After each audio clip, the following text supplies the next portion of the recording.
Assalamualaikum warahmatullahi wabarakatuh. Selamat pagi anak-anakku semua dan selamat beraktivitas.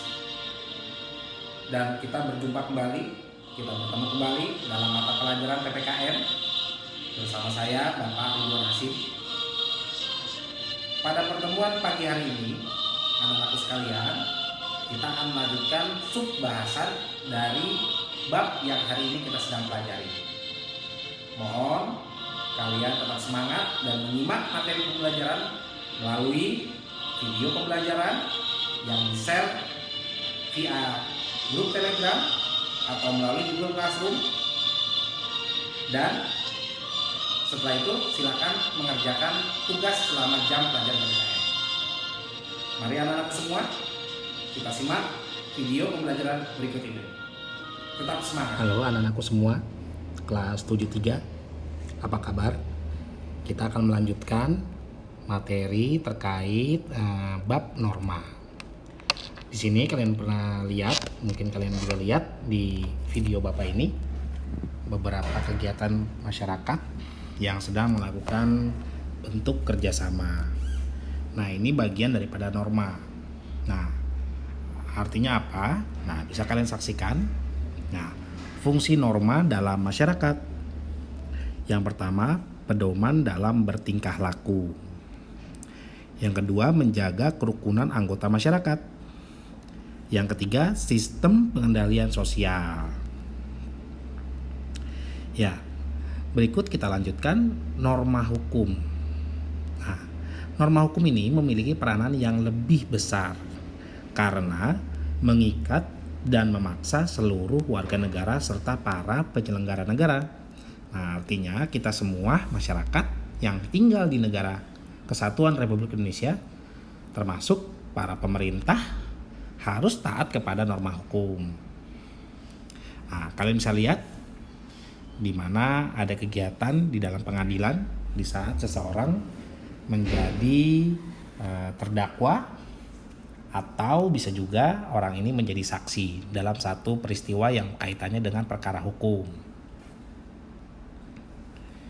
Ya, kita lanjutkan.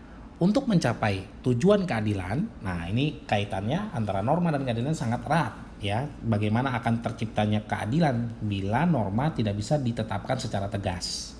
Jadi norma atau aturan atau kaidah harus bersikap adil.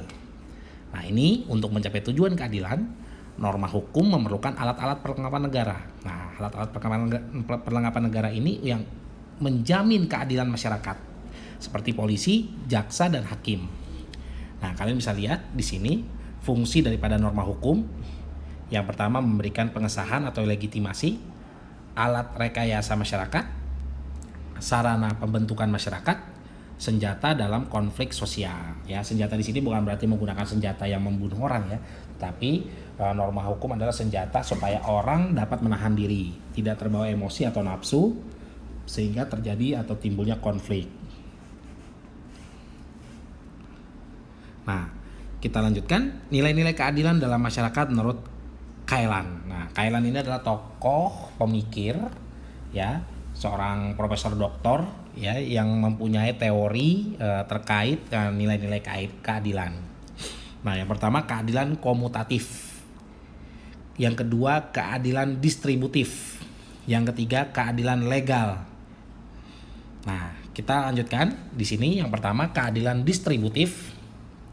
Nah, ini mohon maaf ada sedikit error. Ya, kalian bisa baca di sini keadilan distributif yaitu hubungan keadilan antara negara terhadap warga negara. Nah, ini berarti hubungan keadilan antara negara dan terhadap warga negara. Jadi negara ini harus bisa memberikan keadilan kepada warganya.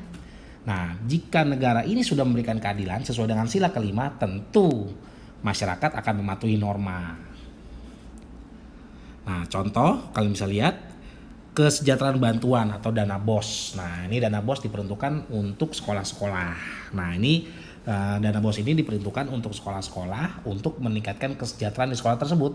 Mulai dari guru ya, terus para pelajarnya atau para siswanya, termasuk apa-apa saja yang perlu dibiayai oleh dana BOS tersebut di dalam sekolah.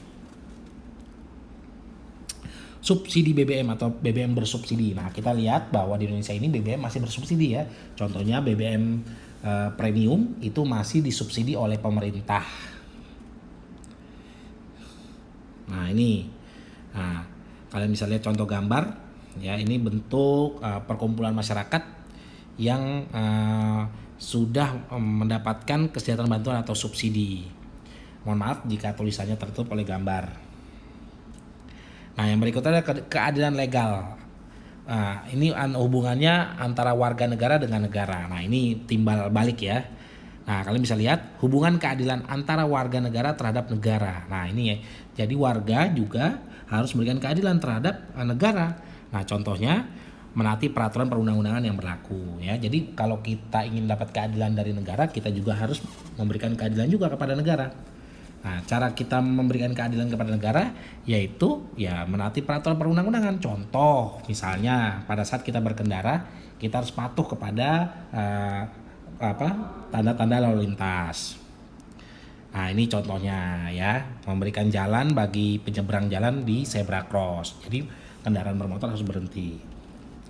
Nah, yang berikutnya adalah keadilan komutatif. Nah, ini keadilan komutatif, ini hubungan antara warga negara dengan warga negara.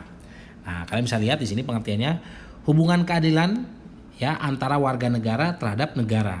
Nah, ini mohon maaf ada kesalahan sedikit ya. Ini harusnya hubungan keadilan antara warga negara terhadap warga negara. Artinya sesama warga ya.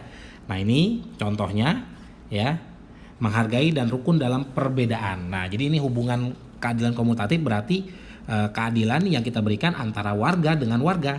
Nah, ya. Nah, ini kalian bisa lihat menghargai dan rukun dalam perbedaan. Artinya kita hidup di dalam masyarakat pasti banyak perbedaan. Salah satunya adalah perbedaan agama. Nah, dalam perbedaan agama ini tidak perlu diperdebatkan dan tidak perlu dipersoalkan. Tidak perlu dipersoalkan, kita tetap menghargai dan menghormati. Ya, kita tetap menghargai dan menghormati antar warga negara yang berbeda. Artinya jika ada tetangga atau teman kita yang berbeda agama, ya kita harus saling menghargai dan menghormati, tidak mengganggu, tidak mencaci atau tidak mencibir atau memberikan hoax ya, atau hoax kabar-kabar yang tidak benar. Ya, nah ini contohnya ya.